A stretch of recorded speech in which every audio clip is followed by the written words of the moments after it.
The Conservative Political Action Conference, known as CPAC, was held this weekend. We're going to be looking at a bunch of different clips from it. We'll start with clips from Donald Trump's speech, and then later we'll get to a whole bunch of other speeches and panels that took place. It'll be sort of up to you to figure out what's the wackiest of the entire gong show. But when we think about the Trump speech first, I want to call your attention to the fact that in many ways, Donald Trump is becoming more and more authoritarian. Obviously, there's the cozying up to other authoritarians and being hugely impressed by people like Vladimir Putin and Kim Jong-un and fighting more and more with our allies like France and Canada and Germany. And we've talked about the attacks on the media as the enemy of the people.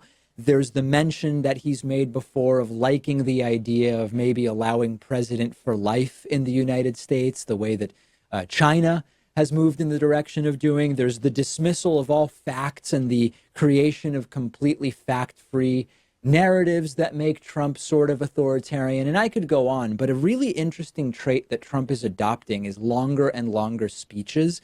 And this is just a classic authoritarian move. Fidel Castro was known for endless speeches in Cuba. Putin has done 5-hour call-in shows.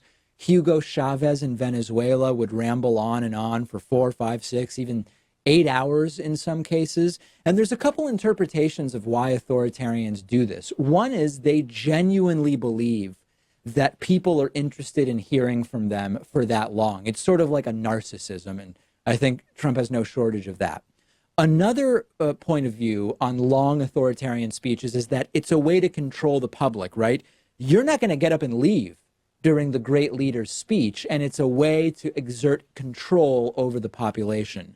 Another idea is that when authoritarians sense that they're in trouble or that there are threats, they go longer and longer in their speeches, and you could certainly argue that Donald Trump's presidency is under threat right now. In any case, that gets us to CPAC over the weekend, and Donald Trump gave a record-long speech, more than 2 hours long, and he absolutely lost it in front of a crowd of total sycophants. First, Donald Trump coming out, hugging the American flag, which is just this total sideshow thing that he's done a few times now.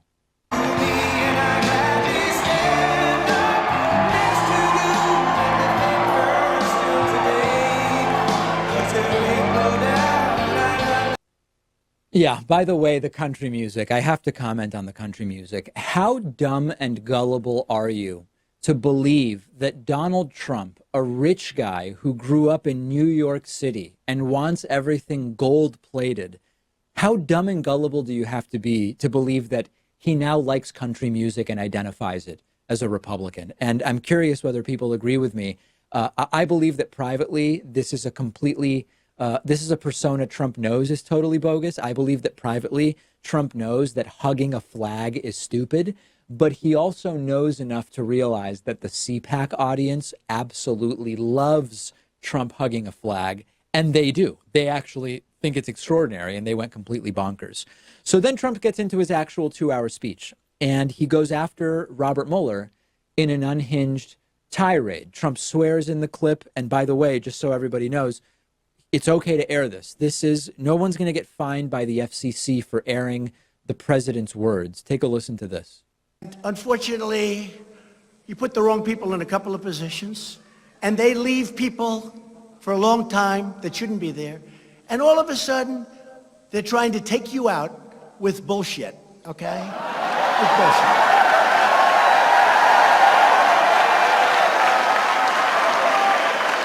Oh, man. And the crowd just loving the fact that the president is not going to kowtow to political correctness. He'll swear if he wants to swear. Of course, what he's saying makes absolutely no sense. He appointed most of the people that have been involved in one way, shape, or form, and saying everything that's going on in terms of the investigation is totally above board and legal and constitutional.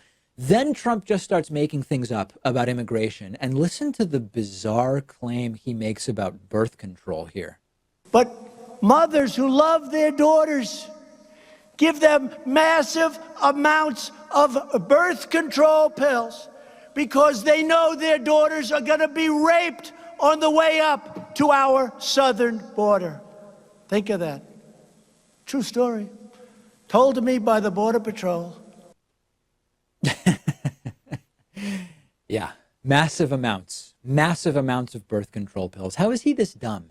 Either you're taking birth control or you're not, right? Massive amounts, as if taking more than the prescribed amounts are effective in some way. And then maybe most cryptically, most disturbingly, Donald Trump claimed during this 2+ hour long CPAC speech that he is going to be signing an executive order requiring colleges to support free speech.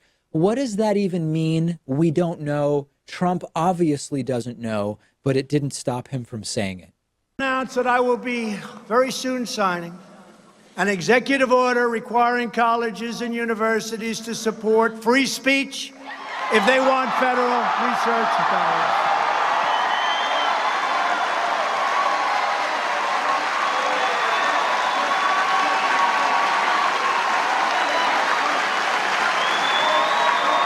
Trump's reaction and that of the crowd suggests everybody knows what this means, but nobody has any idea what it means. Trump doesn't know what it means. What does it mean that he will sign an executive order requiring the support of free speech? I was thinking back and actually watched over the weekend some old CPAC videos. There was a time when CPAC was actually about conservative ideas. They were ideas I disagreed with vehemently, but they were ideas that you could argue in the sort of spirit of the Hegelian dialectic, or of having different views, a sort of yin-yang. We need a force that is for progress, and we need a force that prevents us from going too far too fast, right? You could have some sort of more neutral point of view on the idea of a party that is for moving forward and changing everything, and a party that says, let's be a little cautious. I can get behind the value of conservatism in that sense, even though I would disagree with the ideas. This is no longer that, okay? CPAC is propaganda.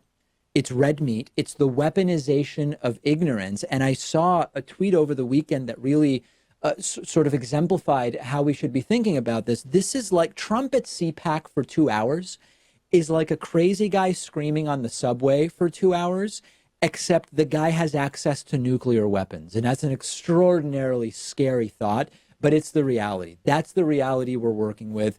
And the reality is an increasingly erratic, unhinged, unpredictable, but also authoritarian Donald Trump.